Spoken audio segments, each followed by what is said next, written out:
Assalamualaikum warahmatullahi wabarakatuh.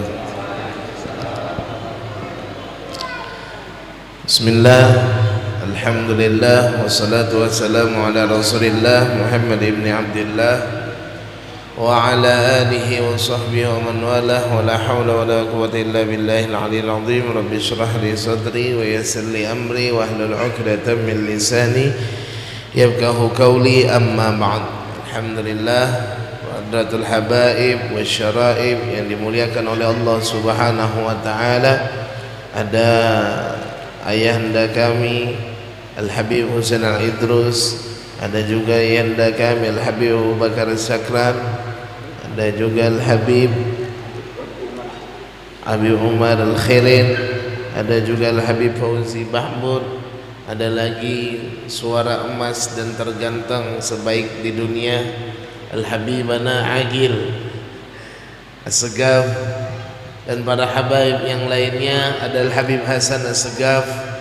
Semua para habaib dan syaraib yang hadir di tempat ini, mudah-mudahan dengan kehadiran beliau-beliau Allah Subhanahu wa taala menambahkan keberkahan di dalam kehidupan kita, amin ya rabbal alamin. Ada guru-guru agama, tokoh masyarakat, tokoh agama, ada guru kita Kiai Haji Mathari dan Abah Bahruddin, dan para tokoh yang lainnya yang tidak bisa disebutkan satu persatu. Mudah-mudahan kehadiran beliau juga menyebabkan kita mendapatkan keberkahan dunia dan akhirat, amin ya rabbal alamin. Sedikit membacakan daripada manaqib Al-Habib Ali bin Muhammad bin Husain Al-Habsyi supaya masuk di dalam kalimat tak kenal maka tak sayang, tak sayang maka tak cinta. Karena Al-Habib Ali Habsyi banyak sekali kita lihat, kita dengar daripada karangan-karangan kitab beliau atau qasidah-qasidah yang kita lantunkan, banyak bersumber daripada Al-Habib Ali bin Muhammad bin Husain Al-Habsyi. Bahkan maulid yang sering kita baca pun kadang-kadang di musalla, di langgar, di masjid, itu semua adalah kadang-kadang yang dibaca maulid Simtud Durar, yaitu karangan Al-Habib Ali bin Muhammad bin Husain Al-Habsyi. Nah sekarang siapa sih Al-Habib Ali Al-Habsyi? Kok bisa semua daripada bahkan penjuru dunia membaca daripada maulid yang dikarang oleh beliau? Yang kita dengar dengan maulid Habsyi namanya maulid Simtud Durar. Al-Habib Ali Al-Habsyi itu lahir di kota Qosam. Tahu pian kota Qosam? Tahu kota Qosam? Sedikit agak ke sana ke Riangau sedikit. Kota Qosam adalah salah satu kota yang ada di Hadramaut. Ya, kota Qosam adalah salah satu kota yang di Hadramaut. Beliau Al-Habib Ali dilahirkan hari Jumat tanggal 24 Syawal 1259 Hijriah. Ya, beliau dilahirkan pada hari Jumat 24 Syawal 1259 Hijriah bertepatan dengan 1839 Masehi. Ya. Lahir beliau di hari itu lahir dan beliau tidak didampingi oleh seorang ayah beliau. Beliau ini mempunyai ayah yang namanya Al-Habib Muhammad bin Husain bin Abdullah bin Syekh bin Abdullah bin Muhammad bin Husain bin Ahmad Sahib Asy-Syekh bin Muhammad Asghar bin Alwi bin Abu Bakar Al-Habsyi bin Ali bin Ahmad bin Muhammad Asadullah bin Hasan At-Turabi bin Ali bin Al-Fakih Al-Muqaddam Muhammad bin Ali bin Muhammad Sahib Mirbad bin Ali Khalil Qasam bin Alwi bin Muhammad bin Alwi bin Ubaidillah bin Muhajir Al-Ahmad bin Isa bin Muhammad Al-Nagib bin Ali Al-Uraidi bin Ja'far Al-Sadiq bin Muhammad Al-Bagir bin Ali Zain Al-Abidin bin Husain bin Fatimah Az-Zahra binti Nabiyuna Muhammad sallallahu alaihi wasallam. Di nasab beliau ini bersambung langsung dengan Nabi Muhammad sallallahu alaihi wasallam. Karena siapapun orang yang dia itu bersambung dengan Nabi Muhammad akan mulia. Amal yang kita sambungkan kepada Nabi Muhammad akan menjadi amal yang mulia. Ilmu yang bersambung dengan Nabi Muhammad akan menjadi yang mulia. Darah nasab yang bersambung dengan Nabi Muhammad itu sudah pasti menjadi orang yang mulia, seperti para ahlul bait dan para habaib. Nah, kita ini sudah tidak ada nasab daripada ahlul bait, tidak ada darah yang mengalir dari Nabi Muhammad SAW. Paling endah kita bisa dengan dua cara, dengan mencari ilmunya Nabi Muhammad dan amalan-amalan dan wirid yang bersambung dengan Nabi Muhammad, tentunya dengan guru-guru yang bersanad dengan Nabi Muhammad SAW. Beliau dilahirkan di kota Qasam. Beliau ini dilahirkan pada waktu itu ayah beliau tidak ada di tempat ketika beliau dilahirkan. Ayah beliau di mana? Ayah beliau ketika beliau dilahirkan, Habib Muhammad bin Husain Al-Habsyi, beliau duduk di majlisnya Al-Habib Abdullah bin Husain bin Tahir. Ketika itu Al-Habib Ali dilahirkan, langsung meminta nama kepada Al-Habib Abdullah bin Husain bin Tahir. Wahai Habib, anak saya lahir laki-laki, tolong beri nama. Kata Al-Habib Abdullah bin Husain bin Tahir, kata beliau, Sami, namai dia Ali. Supaya apa?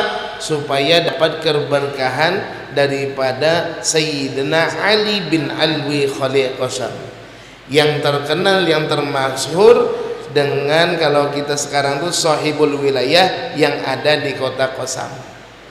Ya, maka dari itu kalau mencari nama anak, cari nama-nama yang berhubungan dengan orang soleh.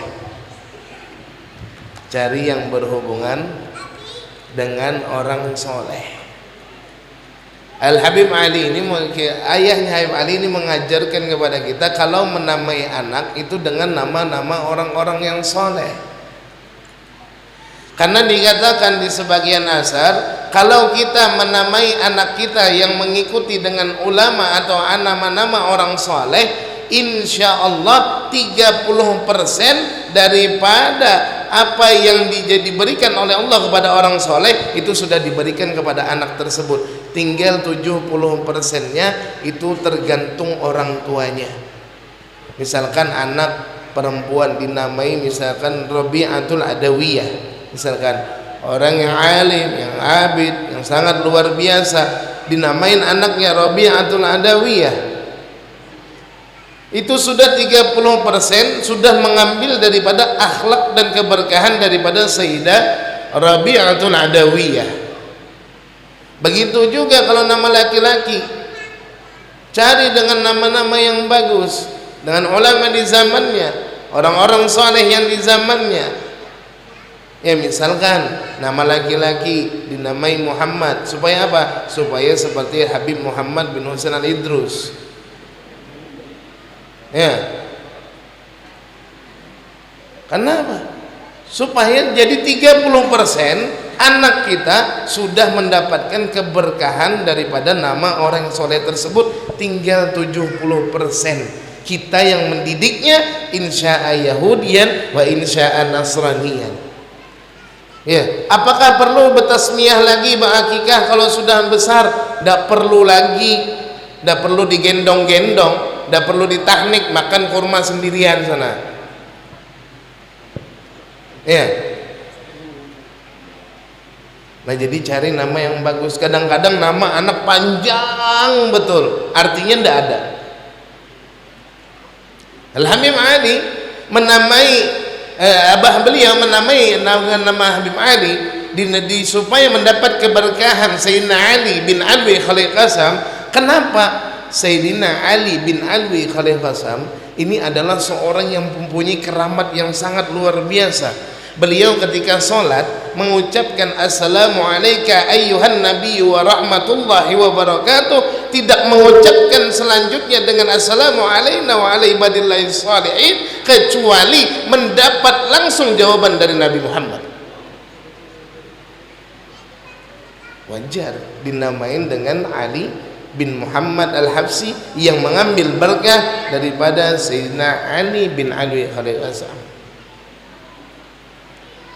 Jadi namai anak yang bagus, karena dikatakan nanti di hari kiamat di Azhar, sebagian Azhar diceritakan itu nanti ketika ada seseorang hamba, ketika itu dia dimizan oleh Allah Subhanahu wa taala, dihisab oleh Allah Subhanahu wa taala, ketika dihisab itu nanti ternyata amalnya itu lebih sedikit dan lebih banyak dosanya, sehingga ini hamba sudah diberikan oleh Allah Subhanahu wa taala atau para malaikat untuk menjebloskannya ke nerakanya Allah. Karena apa? Karena lebih banyak maksiatnya atau dosanya daripada amalnya.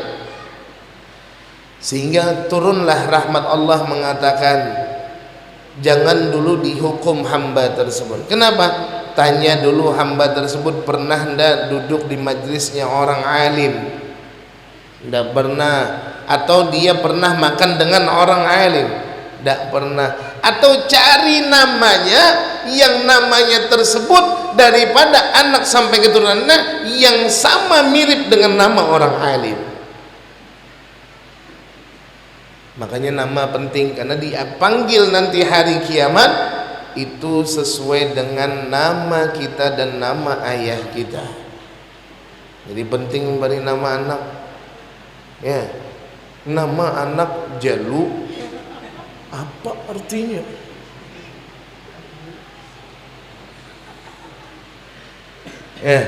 Nama misalkan Guntur Pramowo Satrio Jagat Negoro, susah akhirnya.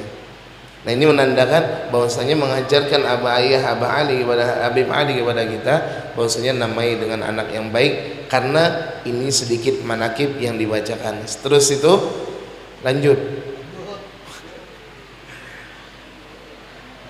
Masih lama Habib? Ya khair.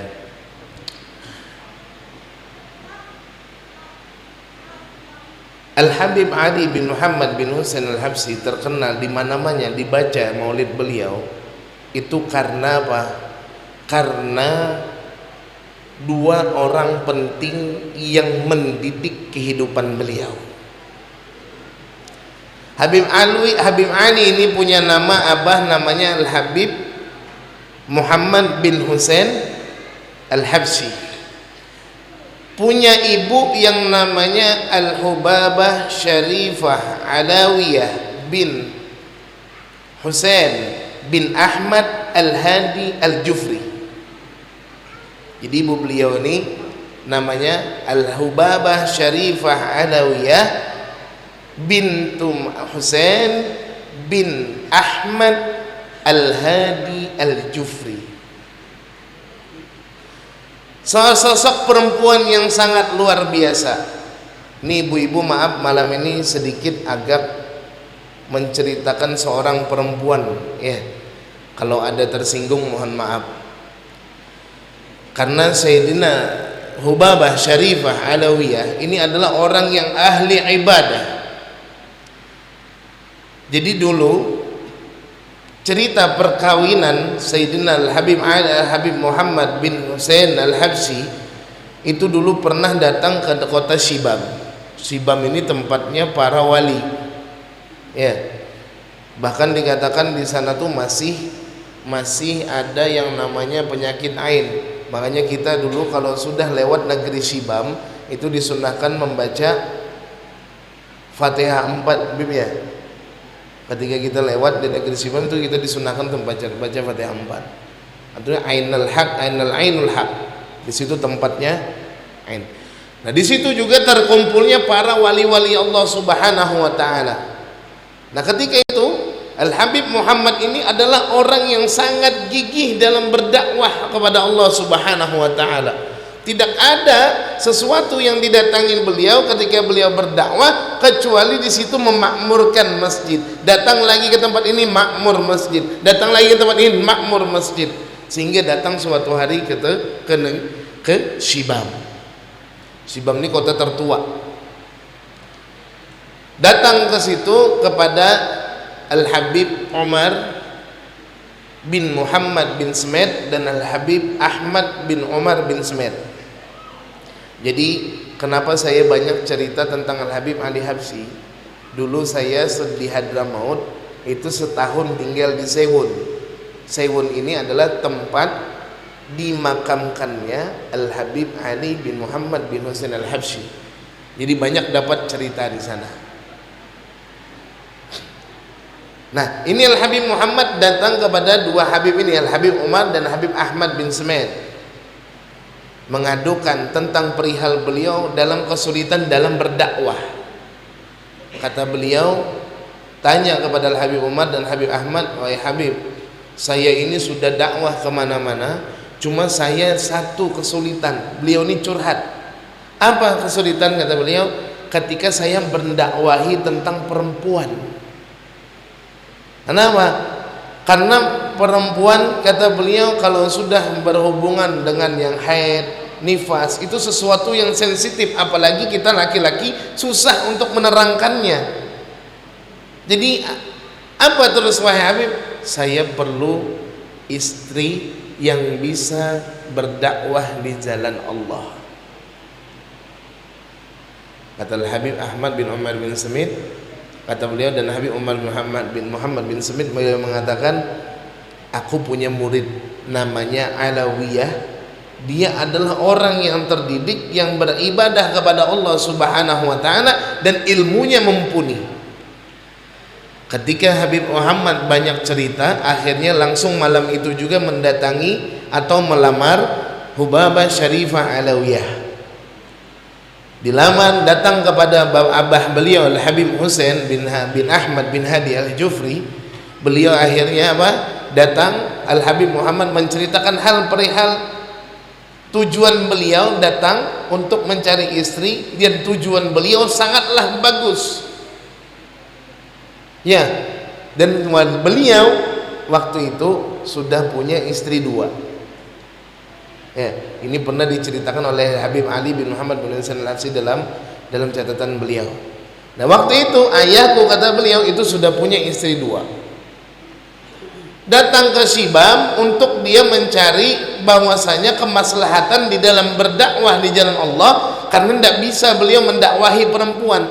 Pengen ada seorang istri yang bisa berdakwah di jalannya Allah Subhanahu wa taala. Akhirnya kata abahnya beliau, Al-Hubabah Syarif Alwi, ya sekarang sudah kunikahkan. Dan kata Al-Habib Ali, dulu ibuku pernah bercerita, aku tidak pernah tahu kalau aku malam itu dikawinkan dengan bapakmu. Jadi Hubabah Syarif Alwi ini tidak tahu malam itu dikawinkan. Akhirnya terjadilah perkawinan. Ya, akhirnya terjadilah perkawinan, terjadilah pernikahan. Dan di situ inilah kalau pernikahan, ya, kadang-kadang kalau kita itu kadang-kadang kalau sudah masalah pernikahan banyak macamnya. Ya, kesian para mudi-mudi sekarang.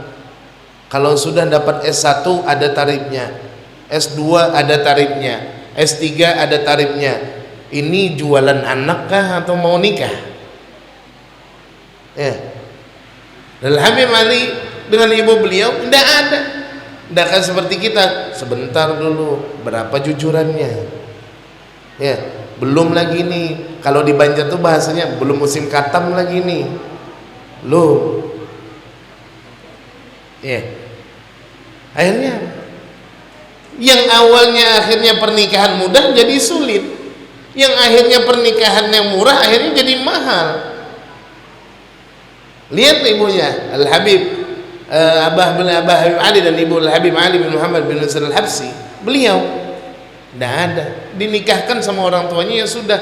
Sampai besoknya beliau izin untuk dibawa ibunya Al-Habib Ali ini ke Taribeh, ya, dibawa ke Taribeh. Di mana bulan madu beliau? Bulan madu beliau dalam berdakwah. Beda dengan anak-anak sekarang, ya, jauh betul dengan muda-mudi sekarang kalau mau menikah. Ada datang seorang laki-laki yang mau, sudah Mbak, saya punya, sudah, saya cinta sama orang itu, kenapa saya dijodohkan, saya tidak mau dinikahkan sama dia. Akhirnya kawin lari, atau kawinnya akhirnya diam-diam. Ya, saya sudah buka kitab dari ujung sampai ujung, itu tidak ketemu yang mensahkan kawin diam-diam. Bagaimana bisa sah ketika si penghulu mengatakan, saya nikahkan dan kawinkan kamu fulan dengan fulana dengan mas kawin dibayar ayat salat tunai, dia diam aja, mana sah? Ya, makanya tidak bakalan, tidak ada ketemu. Apalagi kawin lari, capek, masa kawin lari-lari? Ya. Akhirnya dibawalah ke Taribeh, dibawa ke Taribeh. Nah, ketika dibawa ke Taribeh, orang-orang yang ada di Sibam, omongan-omongan orang yang ada di Sibam itu macam-macam sudah. Kenapa itu tidak ada acaranya anaknya Husain ini? Kenapa itu gimana ini? Dan segala macam. Kita itulah kalau mau beracaraan, kalau mau nikahan, mau dengarkan omongan orang sekampung, tidak ada habisnya. Ya, tidak ada habisnya. Sehingga ayah beliau Al-Habib Ahmad bin Muhammad bin Sumed dan Habib Umar bin Muhammad bin Sumed diam dengan komentar-komentar orang kampung. Dibawalah ini ke Taribeh, sampai di depan rumah, kata Al-Habib Muhammad, tunggu dulu, jangan masuk dulu ya, jangan masuk dulu, aku mau bicara sama ibu negara, ada dua di dalam. Ya, ada ibu negara dua di dalam, aku harus ngomong dulu, tunggu dulu, kata beliau di luar. Siap. Sampai kata Al-Babah Syarifah Alawiyah, beliau pernah menceritakan kepada Habib Ali Habsyi, katanya sejam beliau nunggu dan di dalam itu ribut, tang tong tang tong tang tong tang tong. Enggak. Kenapa? Ditanya, siapa itu wahai suamiku di luar? Istriku lagi. Ya ribut, tang tong tang tong tang tong. Ya, sudah punya istri dua, ya ribut. Udah percaya? Coba aja.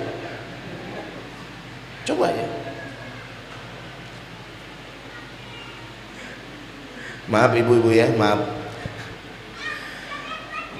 Ketika itu akhirnya apa? Tantong-tantong akhirnya selesai, tenang, sampai istri-istri beliau keluar dan mengatakan, wahai Syarifah Babah Alawiyah, silahkan masuk, hada darok, ini rumah-rumahmu, ini kamar-kamarmu, ini dapur-dapurmu. Ini Habib Muhammad Al-Habsyi, wajar kalau pian hendak berbini tiga, jangan. Sudah muha hirang, mata habang, gigi kuning, banyak hutang pula, hendak berbini tiga, sabar. Karena tujuan Habib Muhammad itu luar biasa. Besoknya langsung ini Hubabah mengajar di musola, sampai akhirnya ketika beliau mengajarkan sampai 3 hari itu musola sudah dipenuhi dengan sop perempuan, bahkan dikatakan sampai 4 sop.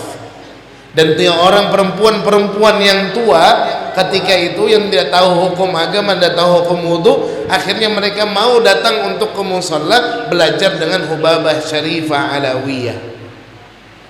Sampai akhirnya dicatat, ditulis surat oleh Al-Habib Muhammad bin Husain Al-Habsyi. Beliau menulis surat untuk dikirim ke mana? Ke Al-Habib Umar bin Muhammad bin Sumed.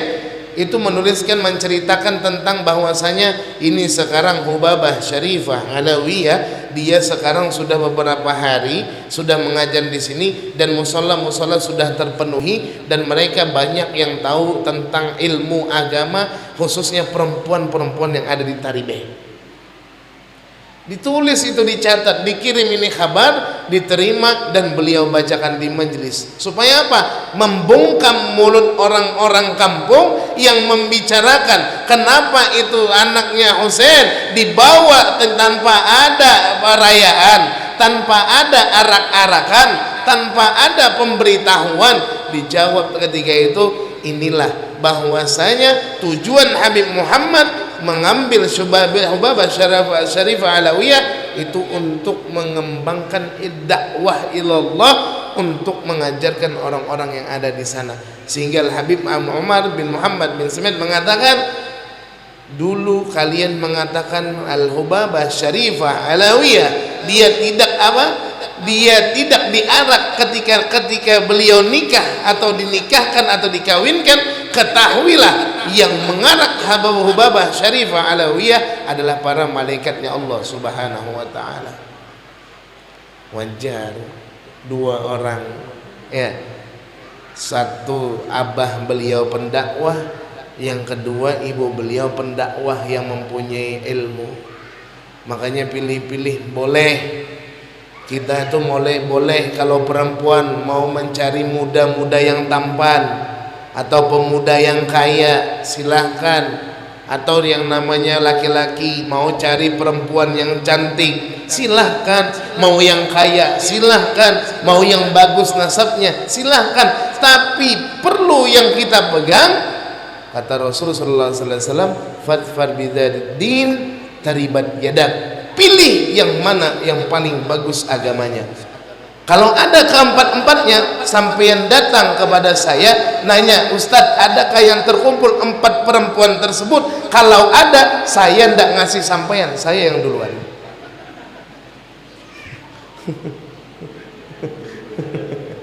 Allahumma sholli ala Muhammad sallallahu alaihi Muhammad. Jadi pilih agamanya. Karena madrasatul ula, ya, ibu itu adalah madrasah pertamanya anak-anak kita. Terakhir Bib ya, maaf, panjang Bib, kepanjangan Bib. Terakhir perkataan Habib Ali bin Muhammad bin Husain al-Habsyi, beliau mengatakan apa? Ma bada'tu rafa'tu yadi wa aqul ya Rabb a'tini dunya. Beliau mengatakan apa? Selama seumur hidupku, kata beliau, aku tidak pernah mengangkatkan tanganku meminta kepada Allah untuk meminta tentang dunia. Karena terlalu hina, kata beliau, kita meminta dunia kepada Allah Subhanahu wa taala, kita panjatkan di dalam doa kita. Makanya Habib Ali bin Muhammad bin Husain al-Habsyi itu tidak pernah minta tentang dunia, ya. Karena dunia itu, kata Imam Ali karamallahu wajhah, dunia itu dan akhirat bagaikan barat dan timur. Kalau kita memilih dunia, berarti akhiratnya jauh, tidak bakal ketemu. Kalau kita memilih akhirat, berarti dunianya yang jauh. Sehingga Al-Habib Ali ditanya, wahai Al-Habib Ali, sampian ini kan tinggal di dunia, masa ndak butuh dunia wahai Habib? Dijawab oleh Habib Ali bin Muhammad bin Husain al-Habsyi dengan firman Allah Subhanahu wa taala, lakinnallaha a'tad dunya limanittaqa. Alim, arif, mengetahui kunci dari segala semua apa yang ada di dunia apa? Akan tetapi Allah akan memberikan dunia dan seisinya bagi orang yang bertakwa. Makanya kali perbanyak takwa, ya. Dan terakhir guru beliau, salah satu guru beliau yang ada di Sewon itu namanya Al-Habib Muhsin bin Alwi Asgab. dan guru beliau Sahibul Futuh yang membuka semua ilmu beliau itu adalah Al-Habib Abu Bakar bin Abdullah bin Talib Al-Attas, sebagaimana yang pernah disairkan di dalam salah satu bait beliau. Apa beliau mengatakan, wa min qudbil mala'attas Abi Bakrin akhadtul kas wala hadli bihil asrar Rabbi faj'alna minal akhyar. Allah Allahu Allah Allahu Allah Allahu Allah Allahu Allah Allahu Allahu Rabbi faj'alna minal akhyar. Dari Sayyidina Al-Habib Abu Bakar bin Abdullah Al-Attas, aku mengambil wadah sehingga akhirnya terbukalah sir-sir darinya dari Allah Subhanahu wa taala. Nah, beliau diwafatkan di tanggal 20 Rabiul Tsani ya tahun 1333 Hijriah. Nah, banyak yang meninggal di Rabiul Tsani, termasuk Al-Habib Abdullah bin Husain bin Tahir, termasuk Al-Habib Muhammad bin Abdullah Al-Haddad, termasuk Al-Habib Ali bin Muhammad bin Syihab, itu meninggal di Rabiul Tsani, termasuk Al-Habib Qutbur Rabbani Abdul Qadir Al-Jilani, termasuk salah satunya Syekh yang jantungnya dititipkan di Madinah Rasul bersama Rasul sallallahu alaihi wasallam yang namanya Syekh Muhammad Al-Hariri, itu di bulan Rabiul Tsani, dan ibu beliau juga meninggal bulan Rabiul Tsani yang dimakamkan di depan kubahnya Al-Habib Ali bin Muhammad bin Husain Al-Habsyi. Ya, terakhir doa yang dipanjatkan selalu oleh Al-Habib Ali bin Muhammad bin Husain Al-Habsyi, doa beliau apa? Allahumma kama an'amta alaina bil iman fazidna minhu wa kama an'amta alaina bil islam fazidna minhu wa kama an'amta alaina bil afiyah fazidna minha wa kama an'amta alaina bil umur fabarik lana fih. Itu doa dari Al-Habib Ali bin Muhammad bin Husain Al-Habsyi. Mudah-mudahan, mohon maaf panjang lebar karena berceritanya nyeleweng kesana kemari akhirnya karena yang dikatakan penyakit. Mudah-mudahan Allah Subhanahu wa taala menurunkan rahmat kepada kita sebagaimana dikatakan inda zikrus salihin tatanazzalur rahmat, ketika diceritakan pada kaum salihin Allah akan menurunkan rahmat. Mudah-mudahan bermanfaat, mudah-mudahan kita termasuk golongan orang-orang yang mencintai Al-Habib Ali bin Muhammad bin Husain Al-Habsyi. Salah khilaf mohon maaf. Wassalamualaikum warahmatullahi wabarakatuh.